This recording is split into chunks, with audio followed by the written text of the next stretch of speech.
Hey, what's up, guys? Chris Dolly back with another Breaking the Fourth Wall, and today I've got some very special guests for the return of Breaking the Fourth Wall. I have Dak and Liam. You guys may know them as White People Shit Podcast, WPS. Guys, how you doing tonight? What's up, Chris? How are you? Yo. I am living. It's weird to be on the interviewer end instead of the interviewee end this time around. Yeah, we had you on on one of our episodes. I think it was episode 11. It was Super Slam and Chris Dolly. We did a little wrestling interview of you, sir, and Dak was very bored, and I think he fell asleep. No, it was great. I was told it was a great interview by one of my friends who is a wrestling fan. So I think me and you did very great. There aren't very many wrestling fans anymore, so just millions and millions, but whatever. Let Chris talk. More people like football. This is his podcast. Let him guide us, okay? Fine. All right, I'll tell you what, though. There may be not as many wrestling fans as there used to be, but everybody should be fans with W.P.S. Podcast. I mean, you guys talk about some of the weirdest shit, and quite honestly, like, I want to join the crew. Like, I'm not gonna lie, like, I was dying so hard that I had my coworkers, I had you guys in my headset, and I'm working. I install fences, and my coworkers are looking at me like I'm stupid because I'm dying listening to the Superhero Sex Tube episode. You even sent me a message on Facebook, said poor Wolverine. My guy was getting used out the ass, kind of literally. Nah, everything for poor Wolverine had to do with like screwing up somebody's dick. Yeah. Which says a whole lot about you guys. I mean, Berserker Jerker, that was mine. That was great. He had to jerk off he had to jerk off a Metal Man, and that didn't feel so good for Wolverine, but he's helping a buddy out, so. He did help out a buddy when he sliced off Deadpool's cock like 3 times, so that way so Deadpool could give his girl an orgy. It was like in Vietnam when some of the soldiers would have like a necklace of ears or noses of their enemies. He's got like a necklace of dicks hanging around. And the scary part is they're all his.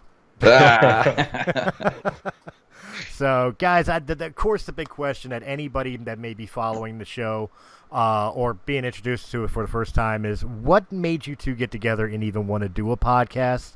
And even more so, why WPS? So, okay, Dak, you're allowed to talk too, okay? Well, I keep getting yelled at when I talk. Go ahead. So. You want to take it? I'll chime in. Yeah, I'll answer this one. Okay, so... Before you do, can I just, I'm going to defend Dak. Unlike when I was on their show and I was there to embarrass Dak, this time around I'm going to defend him. After we just got done talking about superhero dicks, don't tell him to take it. Yeah. Good point. This is what I deal with every episode.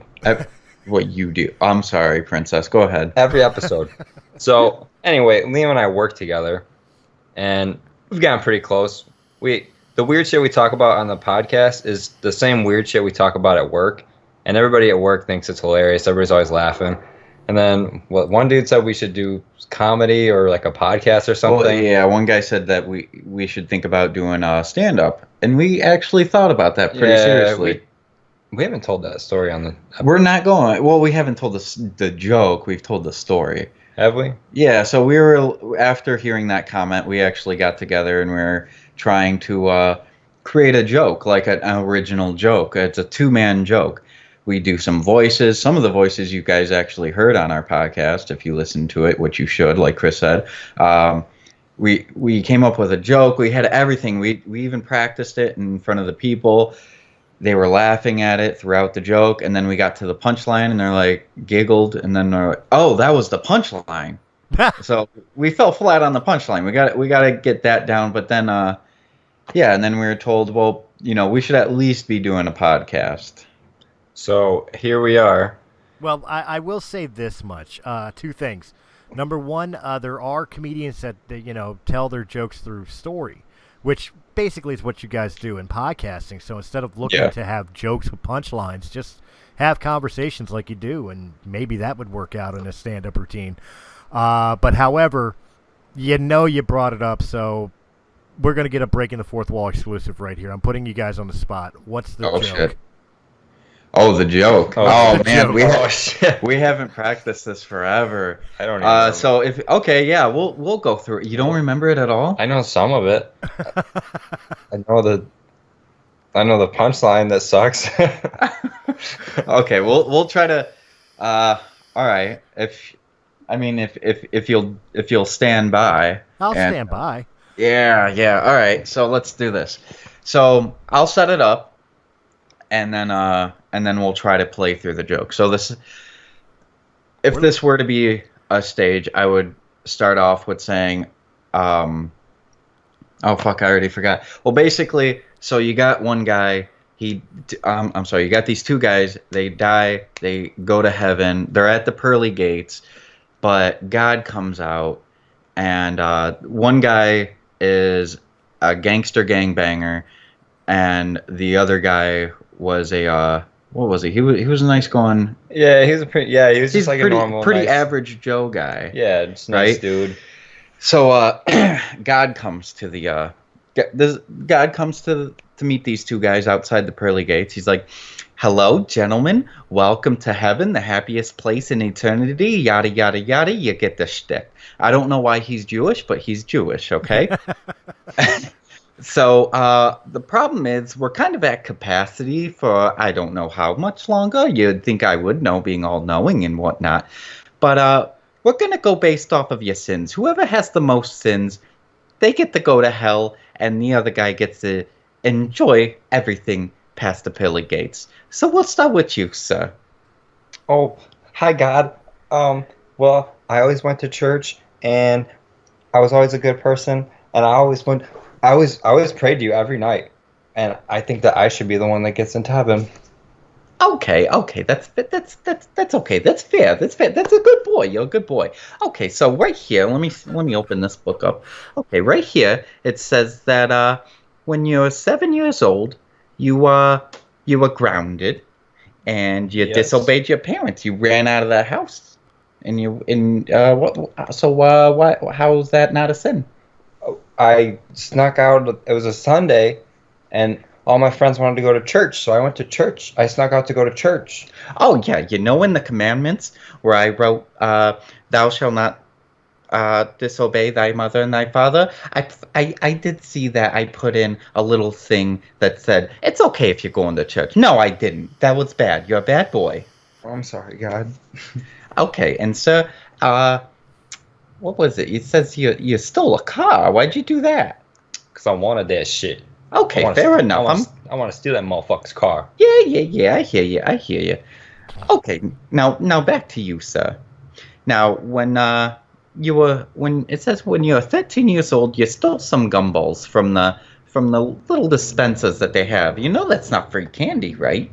I didn't know which one I wanted. I was just sampling them. Oh, you were just sampling. That's Yeah, okay. Yeah, I was that's gonna fine. buy them. I was just sampling them to see which one I wanted, and then the owner just kicked me out before I could buy any. It's not my fault. Okay, I understand. Stop. Well, now you, sir. It does say that you robbed a bank. Yeah, I stole that shit. You're owning up to it. I like it. Yeah, that's my bad. I need that money. Now, sir. It says here that it says right here in this little note that I have that I forgot the next part of the joke. So we're gonna vamp it a little bit. Impromptu. So right here it says that you had premarital sex. Why'd you do that? Well, God, I was in love with her, and I knew I wanted to marry her in your eyes and make it a holy marriage, but it was just so hard to resist the temptation of this beautiful woman you put in front of me. Thou shalt not tempt the Lord. Have you heard that? I'm not calling you the Lord because that's me. But thou shalt not tempt the Lord. Thou shalt not tempt you, okay? You were made in my image. Try not to be tempted by the fruits of the loins. God, you're kind of being a dick right now. Why are you giving me such a hard time? This guy over here, he stole cars, he stole money, he does whatever. Well, according to you, sir, he was just sampling them. And that was supposed to be the punchline. Well, you know what? Like the punchline was a little harsh. I was waiting for more out of the gangbanger. Like I was expecting God to turn around and say about premarital sex to him and be like, "Yo, I knocked that bitch up," or something like that. But well, yeah, we actually had that written down. We spent probably about a week coming up with it. You got a very, very rough edit of that joke because we actually had it down. We have it written somewhere. We just got to go. We got to find it. What if? I'm just wondering. The best part of the joke that also has me going, is why God sounds like a gay rabbi from Flatbush. I'm so verklempt. Yeah. So when we were doing the joke, that voice kind of just came out. So we're just like, that's kind of part of the joke. I think it makes it a little bit funnier that God's Jewish, and he's got that voice. It kind of, I don't know, it brings him down a little bit. So you're just like, I can relate to this guy. I think he's a nice God. If we ever do stand up, we should just not do that joke ever. No, we're scrapping that. We're done. I think like Chris was saying, that we'll get up there and we'll do what we do best. This is just fucking. I've got the finish for you. You do it. Go up there and do your podcast. Normal podcast shtick, but tell that joke. And at the end, instead of worrying about like the sampling part of it, go back to the gangbanger about having premarital sex and be like, yeah, I banged the shit out of that bitch and knocked her up, and have God turn around like, well, that's completely uncalled for, and he's like, hey, she was a furry. And then we'll judge everybody in the crowd who doesn't laugh because we'll be like, well, you guys obviously didn't listen to our podcast, but you know what? Actually, we're talking about planting somebody in the audience. Now, this is 2019, right? And everybody's offended, right? So so we were gonna put our black buddy, which we actually had him on one of our episodes, is called Black People Shit. Yeah, we actually so we're going to take him, get him a ticket so he could sit in the middle of the whole crowd, right? And he would sit there, and when we say our jokes, that he would laugh, and it'll make a ripple effect, because most of these people coming to like open mics are probably white people who feel uncomfortable around a black guy. So if he laughs, they'll be like, well, if he laughed and we don't, we're going to be racist, so we should probably laugh so he doesn't get offended. And so, yeah, it's just like, haha, we are funny. It'd make us feel better. Well, see, that'll go back to the first question. I kind of interrupted the question because of the joke. I had to hear the joke. But why white people shit? What made you guys come up with your podcast being called W.P.S? Because people are going to want to know when they hear W.P.S. It's like, is this white supremacy podcast or something? So I have so much I have to say about that. You're open to do so. Do you remember how? Because I remember how we got the name. Do you remember? Was it from our black friend? It was from a black friend, but you don't know him. You just assumed that he was going to steal our TV.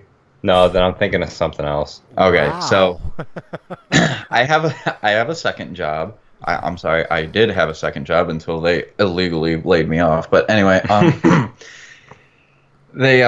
had this. It was a black friend. Me and Dak here were actually we knew what we wanted to do for the podcast. We just didn't have a good name for it. Right.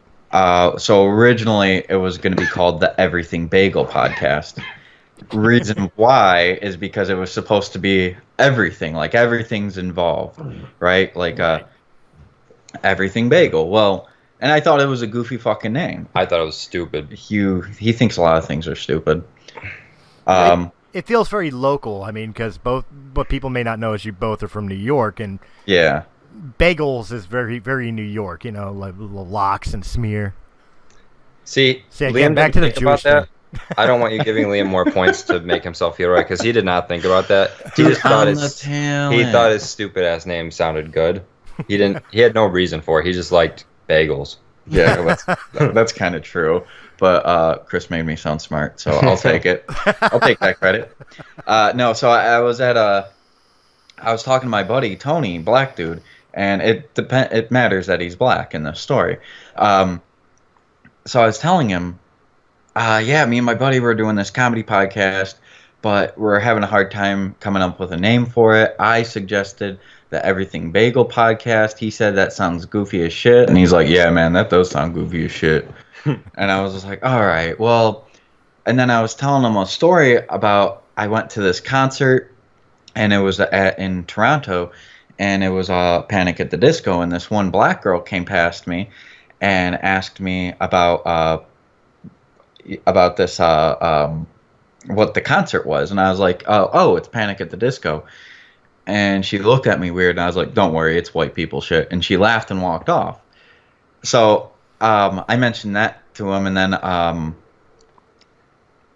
I think I skipped something there. Sorry, I got hit in the head a couple of days ago pretty good. So anyway, so I was talking to Tony, and I was like, but Tony, look, there's this other podcast I listen to.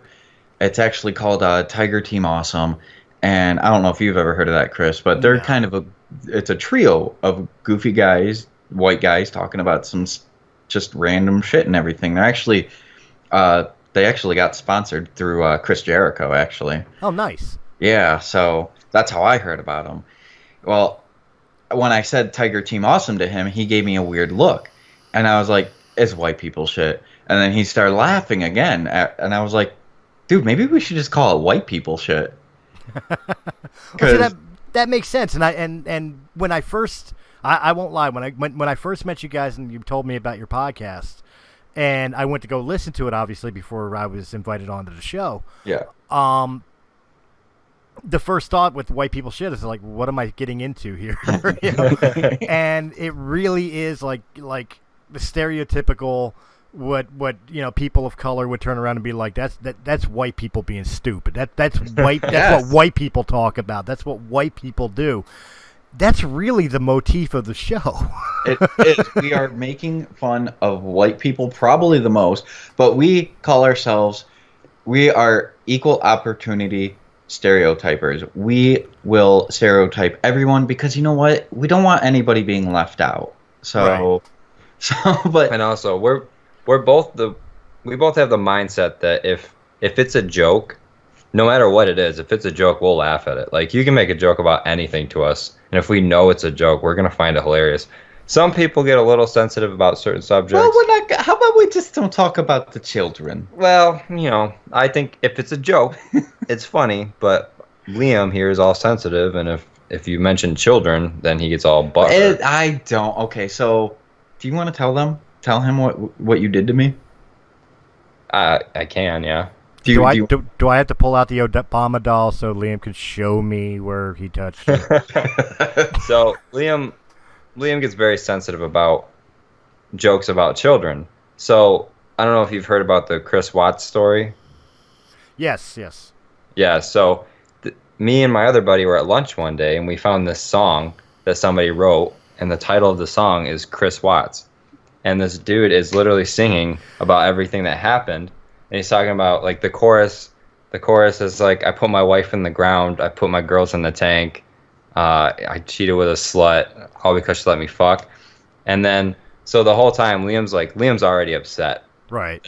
At the lyrics. And then he sings the chorus one time, and well, then to explain to him this, I mean, like, for the people who are listening, Chris knows, we know. Why don't you explain that story? Why I was so upset? Because this is a real fucking event. Yeah, but he's making fun of it. So anyway, this guy Chris Watts, he was married, had 2 daughters. He started dating this other girl, and they had a family together. So he had 2 separate lives, but neither of them knew about the other.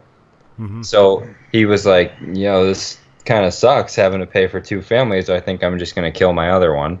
So he killed his wife, and then he strangled his 2 daughters, put them in oil tanks, and then ended up getting caught. So that's why I got butthurt. Yeah, that's why he got butthurt. But it's a joke, so it's funny. So anyway, he's singing the chorus, and then he pauses, and he just kind of starts playing the piano, and then out of nowhere, he just comes in, and he's like, "Daddy, let me breathe." And then I knew it was coming, and Liam was about to cry. Yep. Where we work, I got up. I was like, "You fucking assholes. And I got up, I walked away. Like, I was already pretty heated because just knowing, like, if it was a joke, it was a joke. Like, I'd be like, cringeworthy, stuff. I don't, but knowing it was real based on somebody who actually killed his daughter, like, daughters, you son of a bitch. Daughters. I mean, like, who fucking does that? Who can imagine putting their hands on their kid's throat and squeezing the life out of them? And then with the fucking daddy let me breathe shit, dude, that ruined me for a couple days. So I was like, so when it comes to jokes with kids, again, I get that it's a joke, and I'm never one to stand up and be like, hey, that's not funny. Because all these other motherfuckers around me are laughing. So yes, it is funny. I just don't personally like them. So I have the ability to walk away or just sit there and cringe because I know something else is coming. But maybe I should complain because it's 2019 and I'm offended. Actually, I was going to say that everybody listening to the podcast right now should take a leaf out of Liam's statement there. If in this day and age where everybody's offended by everything, he's got the mature way of handling it. Either I sit there and take it, or I simply walk away. Easy. So what if he gets a little upset because somebody turns around and tells the joke that, what does Michael Jackson and Kmart have in common? Little boy's underwear half off. Sorry, I had to sit on that one. Well, while you were just complimenting me on... So did the little boys. Jesus, he's hung like we are. I'm sorry. While you were complimenting me on what you should take away from what I said, I was kind of doing the RVD thumb point to myself. Oh, there you go. Just so you know. I'd like to just stop this right now. We're not doing wrestling. I'll go to sleep. No, we'll go there real quick. We're going to go there real quick because I have been listening to the podcast. Again, I'm a little behind because of the fact that I'm always listening to all the Realm of the Mist shows that I'm not on to make sure they're right and everything else. You got a lot going on. So I'm constantly trying to catch up to you guys. And just recently I did listen to the portion where Dak was talking about he's training in boxing now. Oh, no, that's me. Oh, I'm sorry, Liam. Liam's training in boxing now. Yeah. No, Dak can't take hits. What are you talking about? I just give them. Just give them. I don't have to take them. That'll come. We're not there yet.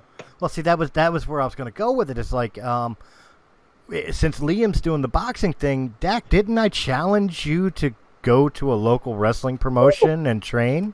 Oh, he did, but he just...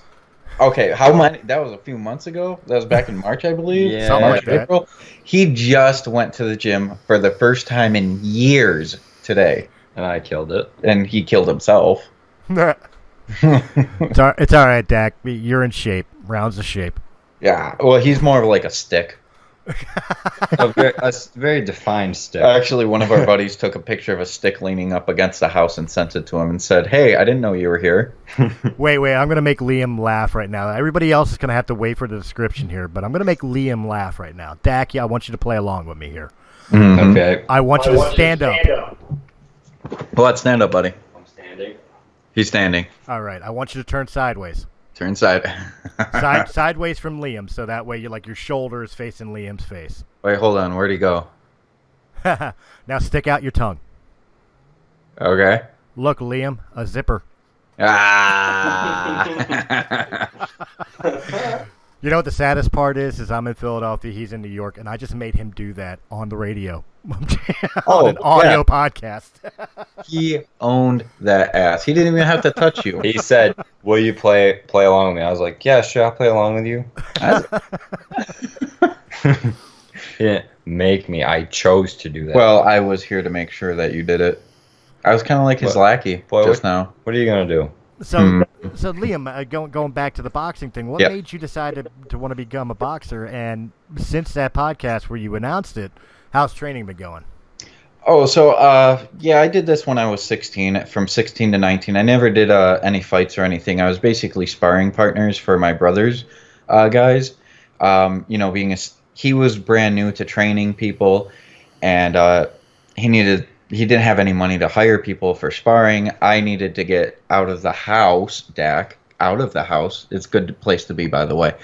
Well, you don't want me making these jokes right now. So I had a lot of shit going on in my household where it was good that my brother took me out and got me doing something. So he taught me how to do some boxing so that way I could spar against his guys. I was basically a free punching bag for them, but I was young, I was fast, I had the stamina. Of course, 16 years old, I know everything in the world too. So I don't listen to him completely until I get hit quite a few times and realize maybe I should cover up. So yeah, I did that for about 3 years, and then I ended up leaving for the Navy, and so that was 13 years ago the last time I did it, and then I got back.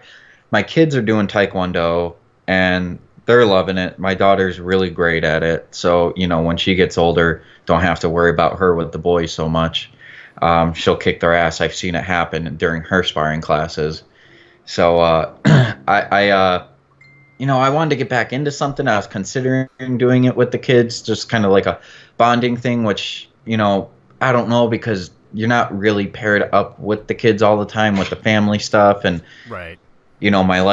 My life schedule and all that, daily schedule, it doesn't really... What the fuck are you laughing at? Why? What do you want to say? I'm just picturing you Spartan kicking your kids. You're such an asshole.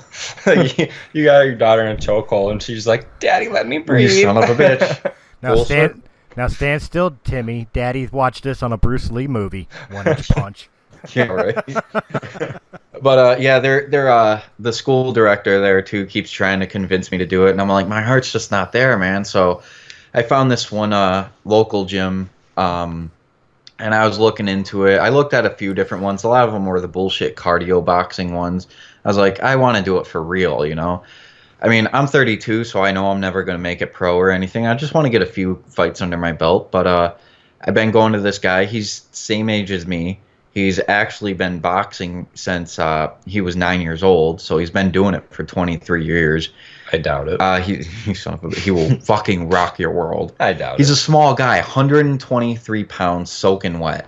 Small guy, but he's got the boxer muscles. He's got the arms, he's got the traps. No, he's got the back. Not so much of a chest. He's got those abs and everything. Dude moves like fluid, right? Like. He got me in the ring. He started teaching me how to move and whatnot. I just did a 2-hour boxing seminar for beginners. I'm not a beginner, but I was like, you know what? Maybe I am, because after the shit he taught me versus the stuff my brother taught me, I was like, I know nothing. So I was like, I'll do the beginner stuff. That's cool. I'll start from the beginning. And first time I got back into sparring was this Saturday, and my sparring partner was a 61-year-old man. He used to box back in the day, and he just wants to kind of keep himself going because he loves the sport. Right. So, he's just like, yeah, we were watching the other guys spar, waiting for our turn, and then when they were done, our coach sent us in, and he's like, we're just going to do some light sparring. I was like, all right, cool. So this guy's maybe, I don't know, he's probably got... He's I want to say he's about 6'4". He's got to be about like maybe 225. He's got some big arms. He looks like he was in really good shape. He looked like he had a heavyweight boxer shape to him. So I get in there with him, and I'm like, all right, I'm ready. So we touch gloves, back up, we get in our stances, we go after each other, and this guy right away, just 3 punches, didn't even see them coming, and they were hard. I was like, what the fuck? I thought we were going light on each other. I was like, but this guy's 61 years old, almost twice my age, rocked my world. But he's throwing a few jabs at me, and I was rolling.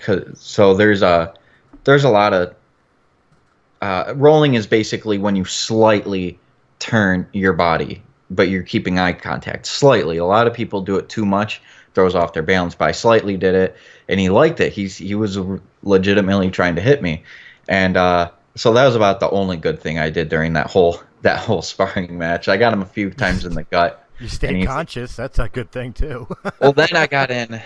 Then we took probably about a 3-minute break to let the other guys go back in, because this was just a beginner's boxing seminar. So I go up against this other guy, 25-year-old guy.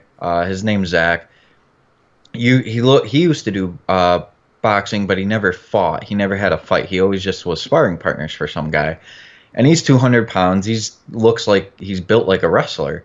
So I'm like, oh man. So I get in the ring with him, and looking at his footwork, I was like, okay, his footwork's just like mine. It's shit. So I was like, maybe we'll be pretty even. You know, I got a little bit of a reach on him. So we start going. He throws some jabs out. I knock him out of the way. I didn't realize this whole time he was fighting southpaw. I fight orthodox. So southpaw, for you guys that don't know, means they lead with their right. Their right is their weak hand. Your jab is what sets up the combinations and keeps your distance. I'm a southpaw, and so is Rocky. So yeah, he is Rocky Balboa. He's southpaw. So if you watch Rocky movies, you should already be educated because that's a documentary. No, to Philadelphians it is. To everybody else, it's a movie. Oh yeah, to that. Yeah, it's a god to you guys. Do you guys really have the statue there? Yes, we really do. Oh my God, I got to go there just to take a picture with the statue, and of course visit my friend Chris. There you go. But yeah, so we'll go hit one of the open mic nights at the comedy cabarets or something. Hell yeah. So yeah, so he throws a few jabs, and one of the times I go to roll, I roll one of the jabs, but I do it too much, so I'm like kind of bending down, and sure enough, here comes his fucking uppercut, and I see it coming, but it's so close that I can see it, but I don't have any time to react except for know that it's gonna hit me. And bam, right square in the fucking forehead, nose, right between my eyes. That sent me back. I never went down. That was the hardest punch I ever took.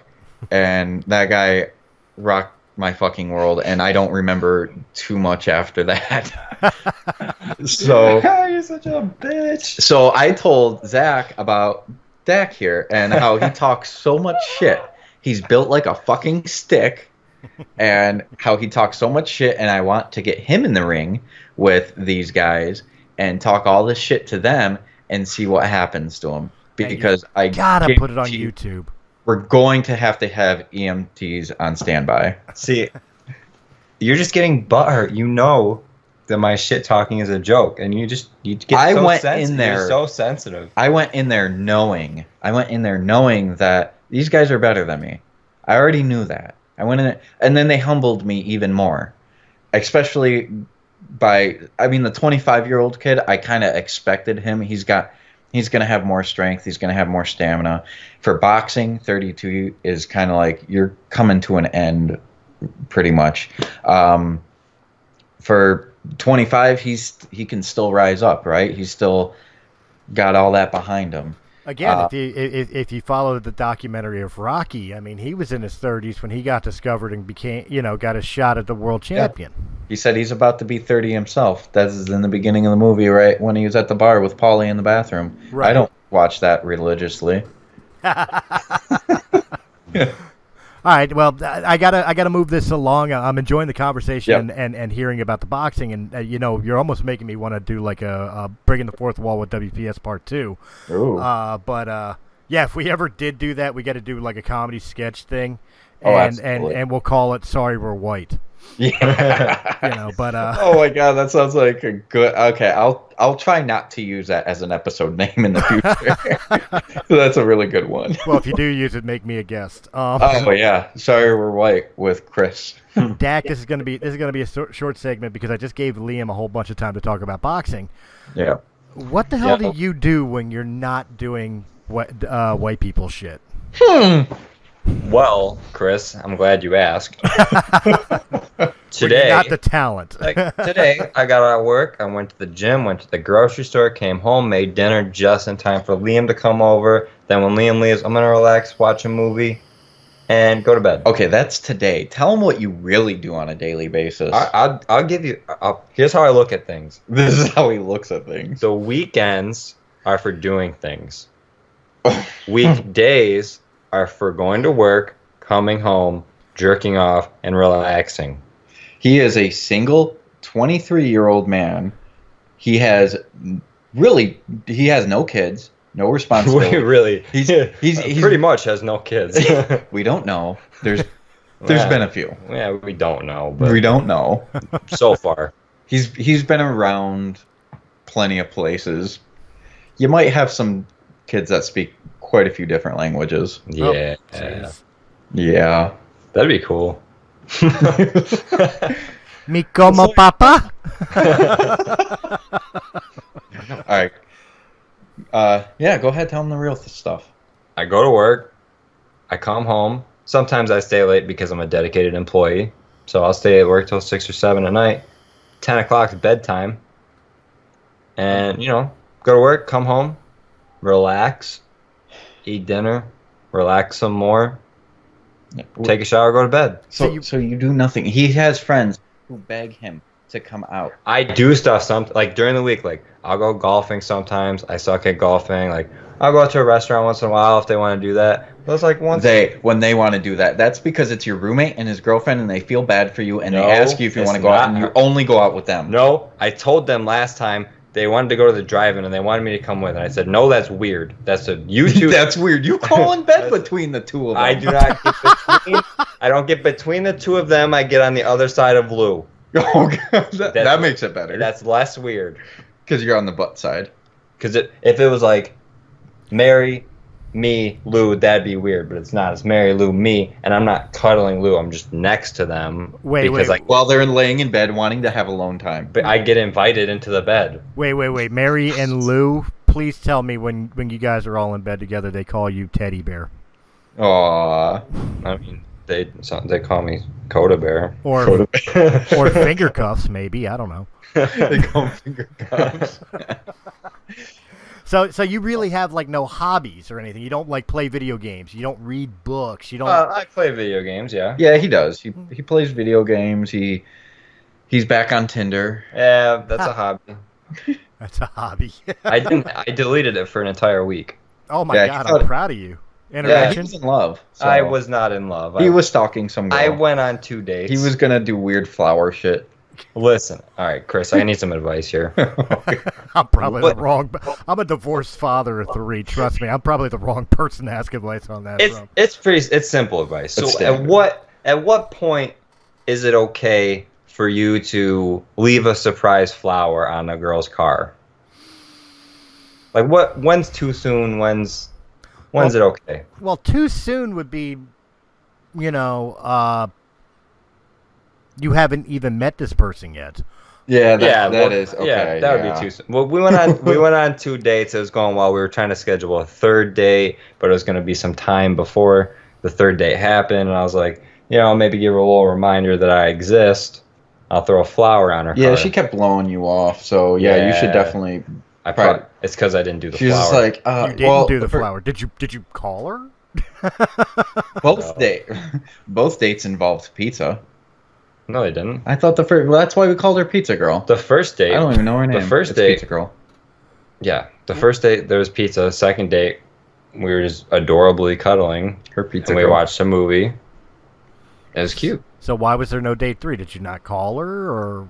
No. So listen, he didn't put on the Dak charm that he usually does because he likes this girl. I get nervous. He gets nervous when he likes a girl. When he's just there to bang a girl, confident as fuck. He just gets it. He didn't go for it. He didn't do his Dak moves. I was like, well, okay, because he was in love. I'll fill you in on the whole story. I didn't want to have sex with her because I got checked for STDs at last Thursday, and I was like, well, if I'm actually going to try to date her, I should probably make sure I don't have any STDs first. And I hadn't gotten the results yet, so I was like, I'll wait. Which is really sweet of me. You know He's what? so humble about it, too. You know what? Honestly, Chris, I'm going to tell you, that is probably, for Dak, one of the sweetest things he's ever done for a woman. Well, I can't deny that. I mean, at least he's not out spreading the disease. I wouldn't say he hasn't. So not anymore. At least when he's spreading it, it's in a tube sock. He had a black girl the other day. I did, first time ever. Nice. Go ahead, give me a couple minutes to tell me about that, and then we'll close out this interview with you guys telling me what's up for the future of White People Shit Podcast. Oh. Yeah. Okay. So wait, you said you want to hear about his? I want to hear about him doing a black chick. Go ahead. Yeah, he Well, got cuckoo there's- first. You just made a this- big deal about it being the first one ever, so let's hear about it, man. He Juicy had a details. little. He got cuckoo for some cocoa twat. So go ahead and tell him. So, Liz, I've never done it, and I was like, I don't know if I want to. It's not a racist thing. It's just like I'm not attracted to him. Right. So I was like, So I want to say almost a year ago, I matched with this girl on Tinder, and I was like, she's pretty attractive. I could probably do that. So kind of like messaged her on and off, never hung out with her. And then like she went to Darien Lake, which is not too far from where Liam and I live. And so she was like 20 minutes from me. Normally she's like an hour away. So I was like, well, God just kind of dropped this in my lap, I guess. Oh, yeah, welcome. So Call she's back. like, I get a message, and she's like, hey, I'm pretty close to you. You want to come over tonight? And I'm like, well, okay. She was really pretty, actually, too. So I went over there. I did it. You know, it's just like normal sex. Wait, hold on. Tell Did him you the expect story. it to be other than normal? I sex? thought there'd be more chains involved. Oh my god. Tell him what you told me about when you first went over there. What did I don't remember what I told you. About like something about like your wallet or something like that. Oh, so I walked into a room, and there was a dresser on the other side of the room from the bed. Right. And I put my phone and my keys and stuff on it. And then we're laying in the bed, and she's like, why'd you leave your phone all the way over there? And in my head, I had to stop myself from making a joke. In my head, I was going to be like, so you don't steal it. Oh Jesus Christ. So I had to come up with something quick, and I was like, so you didn't hide it on me. And she's like, why would I hide your phone? I'm like, I don't know. Why would you? And then she turned the lights off, and I had to stop myself from making another joke. Can you smile so I can see you? Oh Jesus Christ. So yeah, we ended up doing it, and then I was like, yeah, there's nothing. I didn't like that. Whatever, we're done with that. And then the best joke that I did make, because she wasn't around when I made it. Of course. I'm not gonna tell you my actual number. It's kind of private. But the next day, Liam and I have this thing where anytime I have sex with somebody, I immediately just send Liam the number, my new number, Yep. and he knows what it is. So I think it was the next day at work. I walked up to Liam and I told him my previous number, and then I said, and 3/5. Doesn't count as a full person. Jesus Christ. All right, well, I don't know how we top that, but guys, I mean, you've interviewed a furry. You've talked about superhero sex. You've interviewed a washed-up independent professional wrestler. What's next for this current phase of White People Shit podcast? I mean, obviously, people got a little taste of it with Dak's sex life. So what's next? What plans do you have for this coming season? Well, I mean, like, we come up with topics every week. We usually try to. This week we actually did not have a topic, so just doing a best of to fill. Dak had actually, and this is going to go straight to his fucking head right now. It was a good idea. He came up with a good idea of, I like to do my topics because I like to plan things. I like to have, even though he doesn't go through with it, and I'll tell him what the plan is a week ahead of time, so he can do his little research. He can come up with some ideas, but he likes to fucking forget until last minute and comes up with his shit on the spot. But that's our shtick. That's kind of what makes White People Shit podcast. But he came up with the idea of, let's just fucking relax and do a free flow. So every Friday we've been doing free flow Fridays, free flow episodes. So it's no topic. We press record and we just fucking talk, and it's been doing pretty good actually. And so we'll still do 2 episodes a week, a topic on Wednesday, and then a free flow on a Friday. But I have a plan to it's going to take some time, but do a episode, and if it turns out to work pretty well, maybe a reoccurring every once in a while, do a White People Shit radio where we have maybe even fans and ourselves to come up with genres of music, singing a comical song. It's got to be offensive. That's the rule. It has to be offensive, or I'm throwing it out. Stephen Lynch got it. Yes. So we want to do stuff like that. Little side projects, actually. Actually, you know what? It's. I think it's going to be a White People Shit production, White People Shit podcast production. But I want to do. I'm actually in the midst of creating a short independent comedy film. I'm the star. You are not the star. He is not the. Actually, his roommate's the star, which pisses him off even more. My roommate can't act. He can't even speak. This is that. He just stares at you blankly. So the role for him is actually an out-of-work actor who's a bad actor, which is why he can't get any work. He wants to do a documentary about himself, and while he's doing this documentary, he doesn't realize in one of his shots he actually captured a mafia hit of a undercover cop, and he ends up sending that in to a casting agent, unrealizing that he actually recorded this. Casting agent calls the FBI. FBI comes along. He thinks that they're casting agents. They put him into witness protection. He thinks witness protection is him on a set.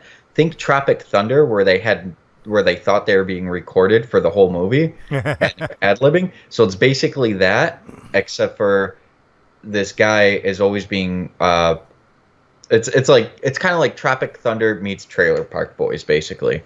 And so yeah, so it's my first stab, my first shot at not writing. I've done some writing before, but of making my own film, because I want to go out. I want nobody, like I said in my last episode, nobody in Hollywood's coming knocking at my door, pounding it down, saying, "Hey, we heard you write movies. You want to come write for us?" Nobody's going to do that. So I got to do it for myself to get it out there, because that's always been a passion of mine. And of course, if it gets big, we are definitely doing. We might have to call it WPS Productions, but we all know what that really means. We know. Well, we know. I'll tell you what, man. It worked for Kevin Smith. I mean, look at his career now, and it all started with him selling his comic book collection to buy a black and white camcorder. Yes, exactly. You know. I actually mentioned that's exactly what I mentioned. I've been reading one of his books, and him talking about that story. He said he didn't want to do this to inspire anybody. He just wanted to make a fucking movie with his friends, and it turned out to be this big deal. And actually, he got on the new Kevin Jay and Silent Bob reboot movie that he did. Right. He got Chris Hemsworth on there, and people ask him how he got that. It's because his agent, Chris Hemsworth's agent, actually got into the movie business because of Clerks. So he saw what some kid from New Jersey could do with $28,000 and turn that into $3 million and inspire so many people without even thinking that he did. Now, see, I may have to work with you later on, because I did resurrect Medal of Fallen Records, which was a record label that I created to protect. The same with Rumble the Mist Entertainment was originally all designed to protect the properties and intellectual property of my old band, Dissolution Purity, which is long since gone. But to resurrect the songs, I've been actually editing together new music videos, which I did release one. I think I sent it to you, "Loss of Innocence," and that one was just an edit. But the next one that I'm working on, All Things Must End, actually requires some acting parts and film shots. So I may have to use you for that. Absolutely. I mean, hey, I'm not one that's going to be in the acting stuff myself. I'm going to do some Kevin Smith-esque stuff. Like, my part in the movie is I'm the camera guy that's following him around, but I'm a homeless guy named Bill, and I'm just going to be all scraggly and pretty homeless. You saw Happy Gilmore, right? Yeah. Remember his caddy? Yeah. Kind of like that. I'm not going to have a speaking part. It's going to be, and if I do, it might be one of these extremely informational, intellectual things that I say, but we all heard me on a podcast. I stumble over my words, so I'll probably just not talk. Now, if we do that, maybe I'll sing you the song, and maybe I'll be the fair one. Dak, you could be the star. Yeah. Because first off, it's a music video, which means you will have no speaking parts. Oh, yeah. So you'll finally sound good on YouTube. Hey, standing there and looking good's what I do. There you go. Just don't turn sideways or the camera won't see you. Yeah, you'll disappear. All right, guys. Real quick here. Of course, in the normal outros, normally I'm the last one to say where you can find us and everything else because of the fact that, it's Realm of the Mist Entertainment and I'm the host. But I'm gonna give it to these guys so you know where to find me. It's Realm of the Mist Entertainment or The Lost Realm. Just hit the subscribe, blah blah blah. You know the deals, guys. Tell everybody. Which, by the way, will also be in the description down below on the YouTube and Anchor releases of this episode. But tell everybody where they can find White People Shit Podcast and why they should listen to you guys. Okay, so you can find White People Shit Podcast or WPS Podcast. We're searchable as both on iTunes, Apple Podcast, Spotify, YouTube, Twitter, or Facebook, or anywhere else you can find your podcast. Google us. If you Google us, White People Shit Podcast, we're gonna pop up like the first page of everything right there. And why you should listen to us? Why shouldn't you listen to us? That's a better fucking What question. else are don't you think? doing? I mean, yeah, what are you doing at work? Twiddling your fucking thumbs, not doing real work? We know what you're doing. My boss doesn't want me to listen to podcast. Well, tell your fucking boss to listen to us then. Yeah, he'll understand once he hears us. So, you know what? You heard it all here. You heard it all on Realm of the Mist, Breaking the Fourth Wall. Even Chris listens to it when he's working. So why wouldn't you? Now, I tell you what, man, if the boss doesn't like it, I know Dak's got one phrase for him. If your boss doesn't like our podcast, he can always eat a dick. Guys, thank you for joining us. I will catch you on the next Breaking the Fourth Wall. Thank you so much for having us, sir. All right.